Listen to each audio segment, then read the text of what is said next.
संध्याकाळी लवकरच आम्ही स्वयंपाकाला लागलेलो होतो 5लाच, कारण की मिरवणुकीलाही जायचं होतं. दुपारी काही स्वयंपाक काही केला नाही, असाच नाश्ता ते केलेलं होतं आणि दुपारी टरबूज खरबूज असंच खाल्लं.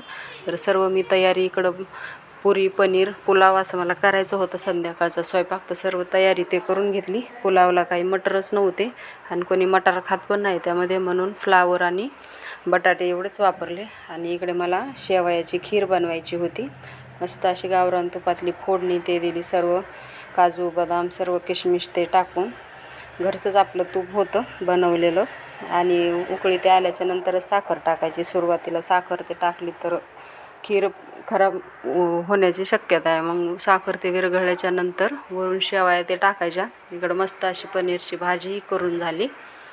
तुम्ही पाहू शकतायत, एकीकडे आई मला पुऱ्या ते लाटून देत होत्या. खूप आता गरमी व्हायला लागली किचनमध्ये, बसावं पण वाटत नाही.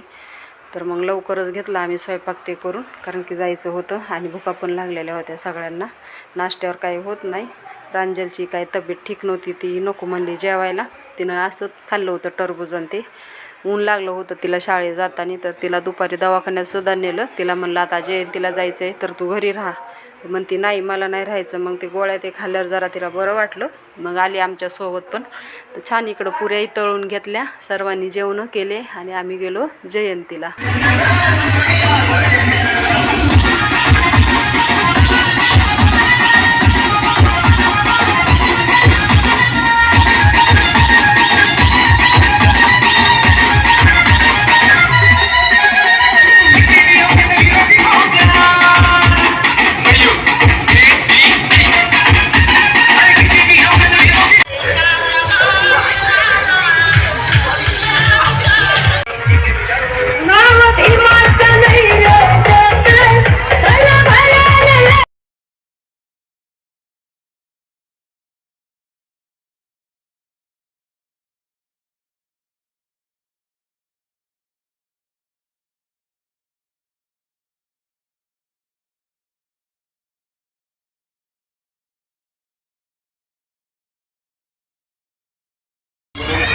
विनंती आहे की गाडीने मोबाईल पाकिट समोर ठेवा.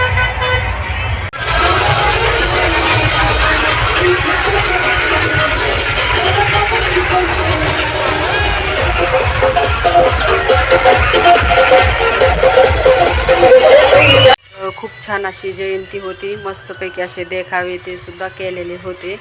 प्रत्येक नगरची कॉलनीची जयंती तिथे आलेली होती. चौकामध्ये एकामागं 30-40 तरी जयंत्या असतील. तर जाताना आम्ही घरी मस्तपैकी अशी थंडगार कुल्फी ते खाल्ली. तर व्हिडिओ आवडल्यास नक्की लाईक करा, शेअर करा, कमेंट करा.